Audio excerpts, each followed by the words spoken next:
जैसा कि आपने पिछले ब्लॉग में देखा था, मैं इस बाइक को 10,000 में खरीदा था और ऑफिस से आते समय इस बाइक की चेन खुल गई थी। तो मैकेनिक से बनवाने के बाद फिर आ जाता हूँ घर और अगले ही दिन सुबह उठ के देखता हूँ कि बाहर अखंड की तैयारी चल रही है। आज से 2 दिन बाद मेरे कॉलोनी में है अखंड। खैर सट फट रेडी होने के बाद फिर निकल जाता हूँ ऑफिस के लिए।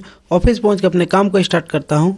थोड़ी देर बाद अब मेरी दादी जी फ़ोन करती है घर से कुछ सामान लाने के लिए।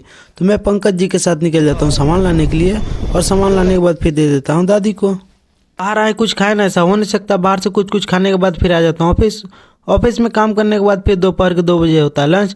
फिर लंच करने के बाद फिर वापस से लग जाता अपना काम की ओर और काम रैप अप करने के बाद फिर निकल जाता हूँ घर आते ही देखता हूँ कि अखंड की तैयारी चल रही है। तो लगे हाथ में भी कुछ हेल्प कर देता हूँ और फिर उसके बाद फिर मैं अमन विशाल फिर निकल जाता हूँ पार्टी के लिए। पहले हम लोग तीनों पहुँचते हैं पार्टी में और पार्टी में पहुँचने के बाद भैया को गिफ्ट देते हैं और उसके बाद सभी भैया लोग से भी मिलते हैं और उसके बाद खाना खाने के बाद फिर निकल जाते हैं घर। Thanks for watching, like share and subscribe my channel.